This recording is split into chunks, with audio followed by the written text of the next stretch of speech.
turn the lights on. It's kind of dark.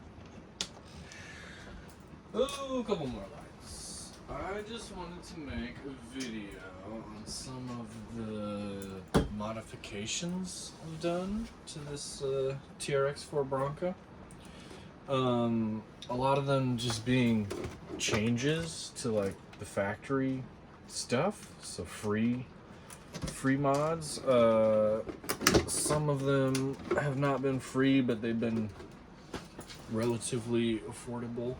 I haven't spent any big money on this other than the cost of the car and the batteries, which is always a huge investment. But I guess if you look at a stock 79 Bronco from Traxxas, you will notice the rear is not as tall. This one I have what I'm gonna call monster truck lifted the rear for a couple reasons. But yeah, I guess just overall, we'll go over some of the most obvious changes. I threw on some Injora beadlock wheels. These are just like the 6-spoke 3-piece wheels from Injora, and these Injora, I believe these are called Kraken Claw tires. And inside we've actually got blue silicone inserts. They're very stiff this direction, so the car can side hill without the tire collapsing, but they're really soft this direction, which is good obviously for grip and such. But yeah, side to side they're pretty stiff, and they're 70 grams each on top of the steel wheel on top of the bigger rubber tire. So the whole thing is heavier in the corners and it's much wider. I believe these push the wheels out 10 millimeters. Pretty significant. And the stock wheel studs are plenty long enough. They're totally fine. You could go even wider if you wanted to. So that was, how much were those? The wheels and tires were a $54 bundle on Amazon, and then the blue silicone inserts were $20 for the pair. You can get ultra soft or ultra hard. These are the medium ones, the blue ones in the middle. So far, I've only had them on for 2 outings, but so far, really impressed with this Injora stuff. Pretty cool. Let's see, what else did we do? Let's take the body off. Oh, here was a free mod, assuming you own the same things in your house that I do, which is not going to be true. But if you happen to own some roll pins, you can most certainly take off your links. I don't know if you can see all 1, 2, 3, 4, 5, 6 of these link bars. They all have roll pins attached. I just unscrewed the rod link end and threw on the roll pin, and these things are massively beefy. This isn't the exact size, but similar. And then your link arms are going to be 2 to 3 times the weight, which is good for down low added weight. Let's see. What else? We got link arms. I guess from the factory, this thing came with the front wheels way towed out. And it wanted to just change direction every bump in the road. It wanted to veer left or right because the extreme toe out causes that. So I adjusted this link arm in and got the front tires pointed nice and straight, so now it actually holds a straight line, which is kind of important. So that was, it's not really a free mod, but it's something you should check on your car when you get it. Really, you should check all the geometry. You should double check that the links are the correct length, and if you're like me and you then change the height if you change the height of the vehicle, you really need to then adjust to the links accordingly. So I spent a long time just adjusting all of this stuff so things didn't actually hit.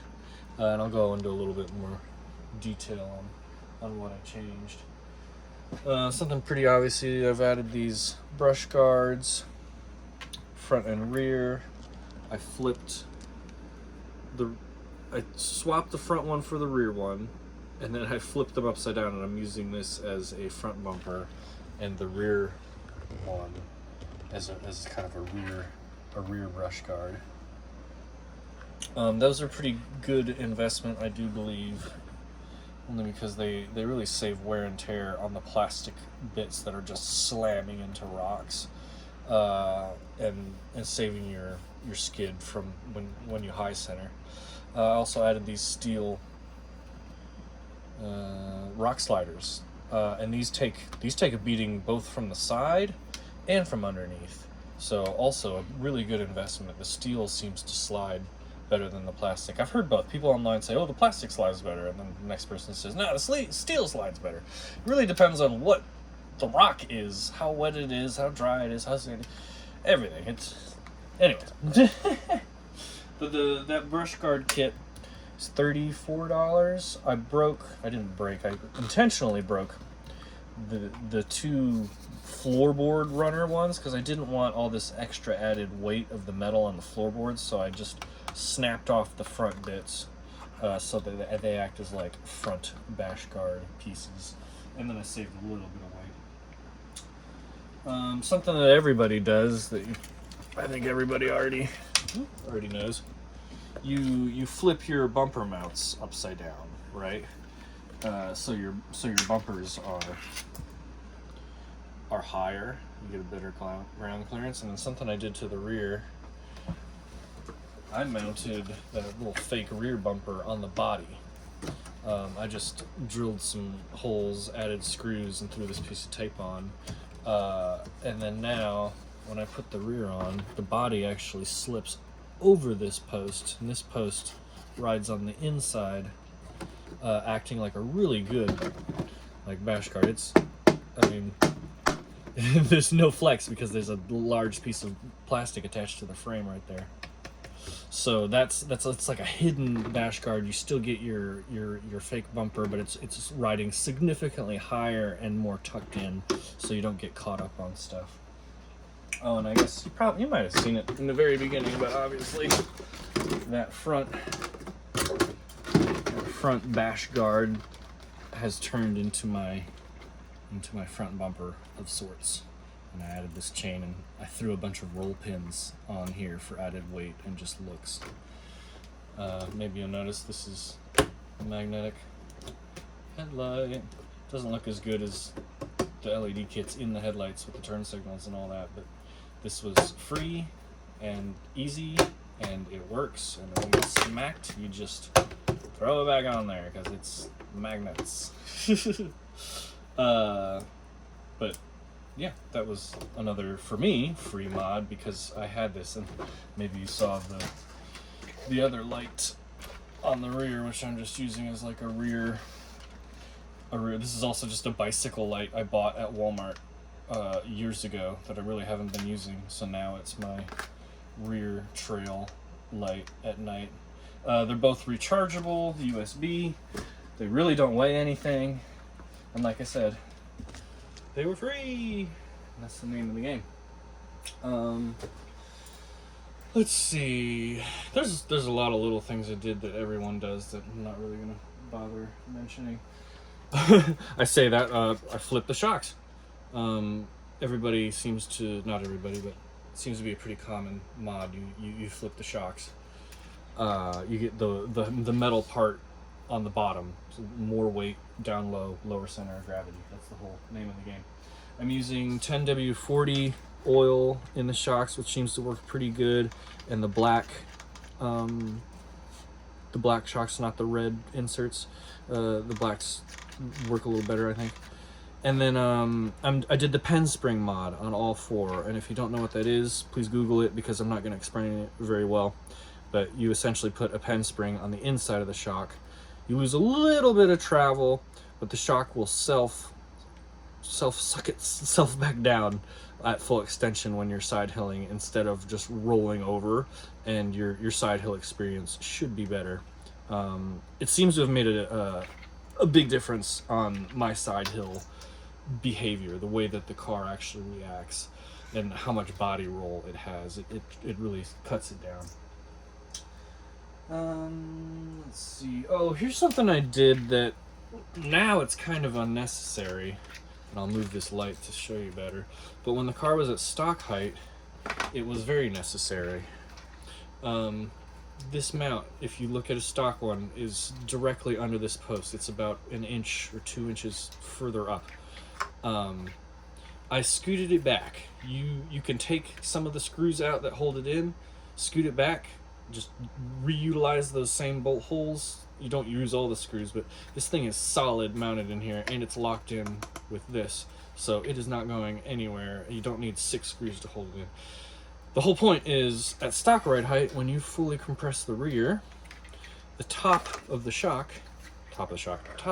axle, my finger, it comes down so far it actually hits the top of this bottom of this plate at stock ride height. The car was sitting so low actually that I had to trim, you can see here, the body, because at full left or right the tire was inside of the fender well. Well, of course, I've raised up the car, which I'll go over here in a second, and this no longer hits when you're at full compression, but it did. So if you want real full compression every millimeter at stock ride height, scoot this thing back. Take 4 of the 6 screws out, scoot it back, bolt it into place, and see how much more compression you get. It's a pretty good free mod. I just left it because there's no reason to put it back. Like, it's just more work and more weight. 4 extra screws, don't need it. So for me, I thought this was a clever little free mod, and it gives you actual full compression in the rear at stock ride height. One thing I did change was the stock servo. This is an Amazon, AGFRG servo. It seems slightly stronger than the stock one. It's certainly more responsive. Still just runs on 6 volts if you're on a factory BEC. It is adjustable 7.4 or 8.2 volts. Up. I'm just running it on stock voltage. But I also spaced it up. I used washers under the mounts to move it up, because, like I had mentioned earlier, when you're at full compression in the front, these arms were hitting the servo horn. So this really needed lots needed to be adjusted to really get full compression, full steering angle, everything to work without anything rubbing, driving straight. Yeah, I've taken apart everything and adjusted and measured and tweaked and tuned. And of course that's all free, unless you consider your time not free, which probably is not. But that was a good trick. The monster truck lift, the thing that makes it look funny in the rear. These are your 4 stock top shock mount locations. All I have done is, instead of mounting it in one of those 4 spots, I moved it down, and you can see these holes in the frame. That's where that mount was. Well, this hole is just utilized to hold on the plastic inner fender, but I have backed it up on the other side because there's a metal frame with some washers and some nuts, and now this is all mounted 1 inch lower, so it gives you about 1 inch of rear travel, which is massive on this car. It certainly helps you not get high centered nearly as much. Your breakover is considerably better. You do not get high centered as much with this mod. And I was thinking the downside would be, oh well, the body's a lot higher, the rear's a lot higher, so the side hill is gonna suck. It's gonna just flip over.